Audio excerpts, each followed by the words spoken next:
कवन सो काज कठिन जग माही, जो नहीं होए तात तुम पाही।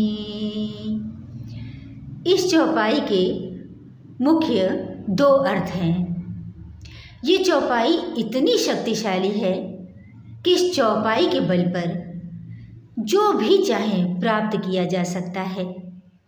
तो ये चौपाई उस समय कही गई जब हनुमान जी को भगवान श्री राम का कार्य पूर्ण करना था, लेकिन उनको अपने बल का स्मरण नहीं था, तो वे कार्य कैसे पूर्ण करते। तब जामवंत जी ने ये चौपाई हनुमान जी से कही, जिससे उन्हें अपने बल का स्मरण हुआ और इस चौपाई के बल पर ही वे भगवान श्री राम का कार्य करने में समर्थ हुए। कनक भूधराकार शरीरा, समर भयंकर अति बलबीरा। जब ये चौपाई सुनी तभी हनुमान जी ने विशाल रूप धारण करके समुद्र लांघ गए और श्री राम जी का कार्य पूर्ण किया। तो जो भी व्यक्ति हनुमान जी से अपनी मनोकामना पूर्ण करने के लिए इस चौपाई को कहता है, इस चौपाई का जाप करता है, तो उसकी मनोकामना अवश्य पूर्ण होती है। इसका ये पहला अर्थ है कि जो भी अपनी मनोकामना पूर्ण कराना चाहता है तो हनुमान जी के पास बैठकर प्रार्थना करे और इस चौपाई का जाप करे, तो निश्चित ही हनुमान जी उसकी मनोकामना पूर्ण करते हैं। क्योंकि इस चौपाई का अर्थ ही ये है कि कवन सो काज कठिन जग माही, जो नहीं होई तात तुम पाही। कि ऐसा जगत में कौन सा कार्य है जो हनुमान जी आप कर नहीं सकते हैं। ऐसा कौन सा कठिन कार्य है जो आप नहीं कर सकते, क्योंकि आप सर्वसमर्थ है, सर्वशक्तिमान है, सर्वज्ञ है, सर्वांतर्यामी हैं। तो इसलिए आप सबके हृदय की बात जानते हैं और आप सब कुछ करने में समर्थ हैं। ऐसा कोई कार्य नहीं जो आप कर नहीं सकते। इसलिए जो हमारी मनोकामना है इसे भी आप पूर्ण कीजिए। जब इस प्रकार से प्रार्थना करते हैं तो हनुमान जी उसकी मनोकामना अवश्य पूर्ण करते हैं। ये इसका पहला अर्थ हुआ। और पूरे विश्वास के साथ, भरोसे के साथ ही करना चाहिए, क्योंकि थोड़ा भी अगर विश्वास डगमगाता है तो उसका कार्य पूर्ण नहीं होता। भरोसा अवश्य होना चाहिए। तो इसका ये पहला अर्थ हुआ।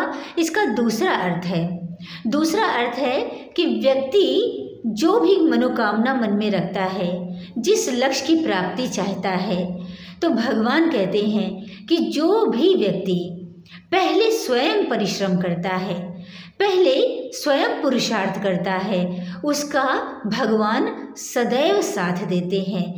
भगवान सदा उसके साथ रहते हैं। तो पहले क्या करना है? पहले व्यक्ति को अपना पुरुषार्थ करना है, पहले व्यक्ति को स्वयं परिश्रम करना है उस लक्ष्य को पाने के लिए, उस मनोकामना को पूर्ण करने के लिए। क्योंकि ये चौपाई केवल हनुमान जी के लिए नहीं कही गई है, ये पूरे जितने भी मनुष्य हैं, जितने भी लोग हैं, सबके लिए लागू होती है कि कवन सो काज कठिन जग माही।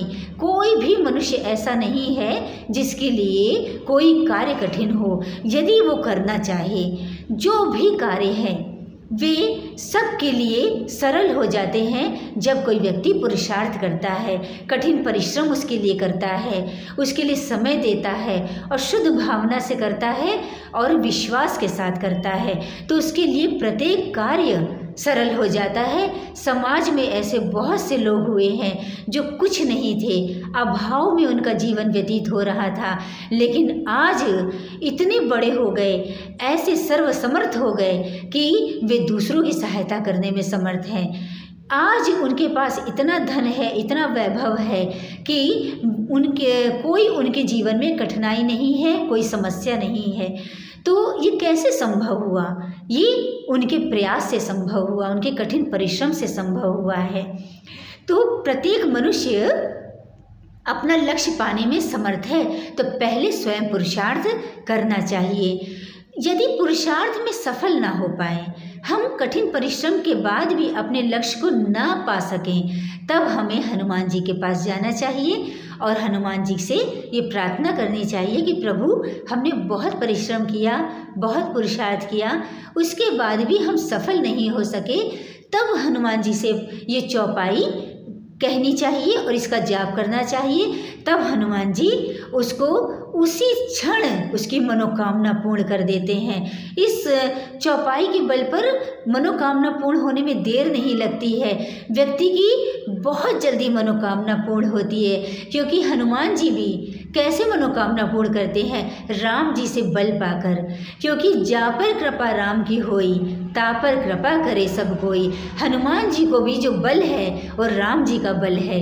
तो पहले हम भी भगवान की पूजा करें और भगवान की आराधना करें, भक्ति करें, भजन करें और अपना पुरुषार्थ करें। उसके बाद भी कार्य पूर्ण न हो सके, तब हम हनुमान जी से प्रार्थना करें और हनुमान जी इस चौपाई के बल पर, ये चौपाई का हम जाप निरंतर करते रहें और इस चौपाई के बल पर ऐसी कौन सी मनोकामना है जो पूर्ण नहीं हो सकती? हनुमान जी समस्त मनोकामनाओं को पूर्ण कर देते हैं।